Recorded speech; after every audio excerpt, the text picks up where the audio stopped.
ফুলকপির একেবারে নতুন দারুণ টেস্টি একটা রেসিপি আপনাদের সাথে শেয়ার করব। ফুলকপির অনেক রকম রেসিপি তো খেয়েছেন, আজকের এই রেসিপিটা অবশ্যই একবার খেয়ে দেখবেন। আশা করি আপনাদেরও ভীষণ ভীষণ ভালো লাগবে। আসুন দেরি না করে রেসিপিটা দেখে নেওয়া যাক। নমস্কার বন্ধুরা, আহারি বাহার রান্নাঘরে আপনাদের সবাইকে অনেক অনেক স্বাগত জানিয়ে শুরু করছি আজকের এই দুর্দান্ত স্বাদের একেবারে নতুন ধরনের একটা ফুলকপির রেসিপি। ফুলকপির এই সম্পূর্ণ নিরামিষ রেসিপিটি করার জন্য দেখুন আমি একটা বড় সাইজের ফুলকপি নিয়েছি। এর মধ্যে আমার পুরোটার প্রয়োজন নেই, যতটা লাগবে আমি ততটাই নিয়ে নেব। আপনারা আপনাদের প্রয়োজন অনুসারে কম বেশি করে নিতে পারেন। ফুলকপির বড় সাইজের যে ফুলগুলো রয়েছে সেগুলোকে আমি এভাবে দু টুকরো, খুব বেশি বড় সাইজেরগুলোকে 4 টুকরো করে নিয়েছি।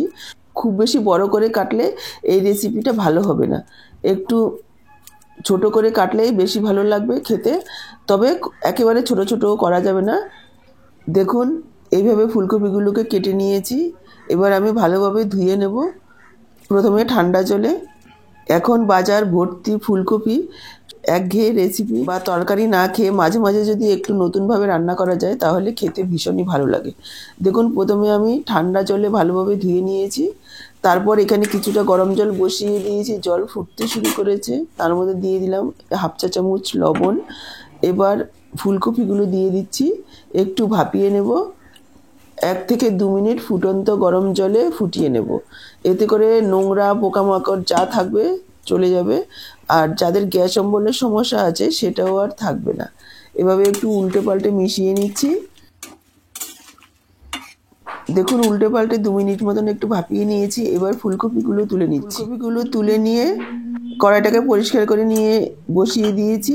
এবার দিয়ে দিলাম 1 চা চামচ পরিমাণ সাদা তেল, তার মধ্যে দিয়ে দিলাম 1/2 ইঞ্চি আদা, 3টে কাঁচা লঙ্কা দিয়েছি। ঝালটা আপনারা নিজেদের পরিমাণ বুঝে দেবেন, এটা কিন্তু কাঁচা লঙ্কার ঝালেই ঝাল হবে, এখানে আর কোনো রকম লঙ্কা ব্যবহার করব না। দিয়ে দিলাম 1 চা চামচ পরিমাণ গোটা জিরে, 1 চা চামচ পরিমাণ গোটা ধনে, দিয়ে দিলাম 1 চা চামচ পরিমাণ চারমগজ। এবার 1 মিনিট মতো একটু লো ফ্লেমে ভেজে নেব। দেখুন 1 মিনিট মতো লো ফ্লেমে ভেজে নিয়েছি, এই পর্যন্ত ভাজতে হবে, এর থেকে বেশি ভাজার প্রয়োজন নেই। এবার আমি দিয়ে দিলাম বেশ খানিকটা ধনেপাতা। ধনেপাতাটাকেও একটু নাড়াচাড়া করে কষিয়ে নেব। 1 মিনিট মতো ধনেপাতাটাকেও কষিয়ে নিয়েছি।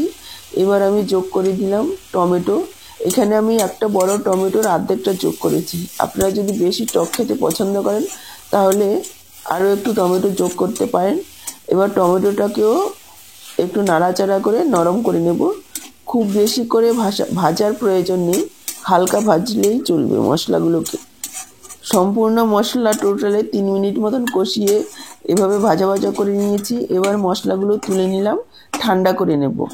ঠান্ডা করে নিয়ে একটা পেস্ট তৈরি করে নিতে হবে।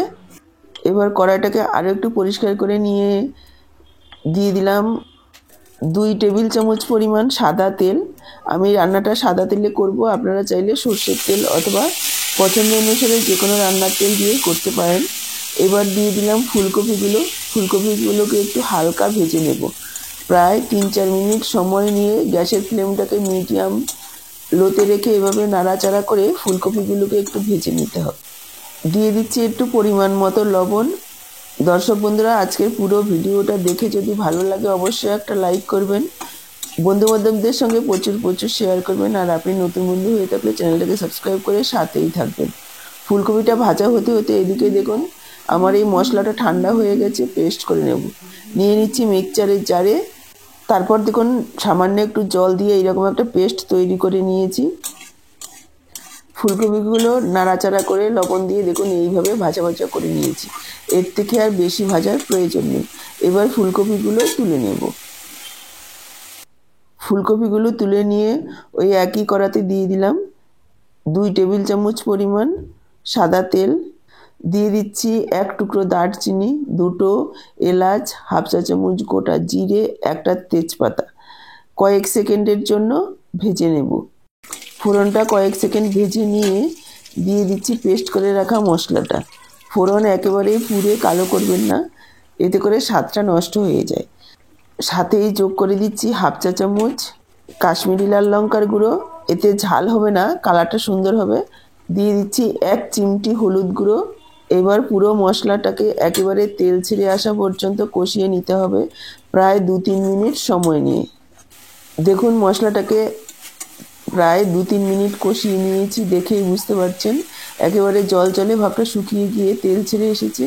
এবার আমি যোগ করে দিলাম 3 টেবিল চামচ পরিমাণ টক দই ফেটিয়ে রেখেছি। এবার মশলার সাথে এভাবে কষিয়ে নেব। এই সময় আমি গ্যাসের ফ্লেমটাকে লোতে রেখেছি, তা না হলে দইটা কেটে যেতে পারে। দই রান্না করার সময় অবশ্যই ফ্রিজ থেকে বের করে সঙ্গে সঙ্গে দই রান্নায় ব্যবহার করবেন না, তাহলে কেটে যাবে। মিনিমাম 1 ঘন্টা রেখে রুম টেম্পারেচারে তারপর দইটা রান্নায় ব্যবহার করতে হবে। এভাবে ধনেপাতা দই দিয়ে ফুলকপি রান্না করলে অসাধারণ খেতে হয়। একবার হলেও এভাবে খেয়ে দেখবেন। কালারটা যেমন সুন্দর হয়, খেতেও সেরকমই দারুণ হয়। দেখুন আবারও 2-3 মিনিট মশলাটাকে কষিয়ে নিয়েছি, মশলা তেল ছাড়তে শুরু করেছে। এবার আমি যোগ করে দিলাম ভেজে রাখা ফুলকপি। মশলার সাথে আরও কিছুক্ষণ একটু কষিয়ে রান্না করে নেব। এতে করে মশলার ফ্লেভারটা ফুলকপির মধ্যে ঢুকে যাবে আর এর স্বাদও অনেকটা বেড়ে যাবে। নাড়াচাড়া করে নিয়ে দিয়ে দিলাম স্বাদ অনুসারে লবণ। তারপর দেখুন ফুলকপিটাকে প্রায় আরও 2 মিনিট মতো মশলার সাথে কষিয়ে নিয়েছি। এবার দিয়ে দেব জল। জলটা আপনারা কতটা ঝোল রাখবেন সেই পরিমাণ বুঝে দেবেন, তবে খুব বেশি পাতলা ঝোল ভালো লাগবে না, একটু মাখো টাইপের থাকলেই বেশি ভালো লাগবে খেতে। আমি এখানে 1 কাপ পরিমাণ জল যোগ করেছি। এবার মিশিয়ে নিয়ে ঢাকা দিয়ে প্রথমে 2-3 মিনিট হাই ফ্লেমে ফুটিয়ে নেব, যাতে ঝোলের পানসে ভাবটা কেটে যায়। তারপর আরও 3-4 মিনিট রান্না করে নেব, যাতে করে ফুলকপিগুলো খুব সুন্দরভাবে সেদ্ধ হয়ে আসে। দেখুন ঢাকা দিয়ে 3-4 মিনিট রান্না করে নিয়েছি, ফুলকপিগুলো খুব সুন্দরভাবে সেদ্ধ হয়ে গেছে। এবার আমি যোগ করে দিলাম 1/2 চা চামচ গরম মশলার গুঁড়ো, দিয়ে দিচ্ছি 1 চা চামচ ঘি। যেহেতু সম্পূর্ণ নিরামিষ পেঁয়াজ রসুন ছাড়া একটু ঘি গরম মশলা দিলে খেতে ভালো লাগবে। তবে যদি আপনারা খুব বেশি রিচ না খেতে চান তাহলে আরও একটু ধনেপাতা কুচি ছড়িয়ে দিয়েও নামাতে পারেন নিত্যদিনের খাবারের জন্য। এটা আপনারা যে কোনো স্পেশাল দিনেও এইভাবে রান্না করে ফেলতে পারেন, ভীষণই ভালো হয় খেতে। একবার এইভাবে বানিয়ে খেয়ে দেখবেন। বাড়িতে বানিয়ে খেলে একেবারে কমেন্ট বক্সে জানাতে ভুলবেন না যে আপনাদের কেমন লাগলো। আমি এবার 5 মিনিট ঢেকে রেখে দেবো, যাতে করে ঘি গরম মশলার গন্ধটা ভালোভাবে মিশে যায়। 5 মিনিট পর দেখুন, দেখেই বুঝতে পারছেন যে কালারটা কতটা সুন্দর হয়েছে দেখতে, একেবারে ভিন্ন স্বাদের, অন্যরকম, আর খেতেও ভীষণই ভালো হয়েছে।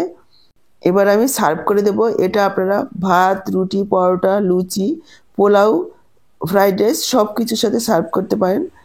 তো আজকের ভিডিওটা দেখে কেমন লাগলো কমেন্ট বক্সে জানাতে ভুলবেন না। ভালো লাগলে অবশ্যই একটা লাইক করবেন, কেননা আপনার একটা লাইক আমার জন্য ভীষণই গুরুত্বপূর্ণ। পরের ভিডিও তৈরি করতে ভীষণই ভালো লাগে। এবার আমি সার্ভ করে দিচ্ছি। তাহলে আজকে এই পর্যন্ত, আবার দেখা হবে নতুন কোনো রেসিপির সাথে। সবাই ভালো থাকুন, সুস্থ থাকুন। আপনাদের সবার সুস্থ থাকার শুভকামনা জানিয়ে এখানেই শেষ করছি।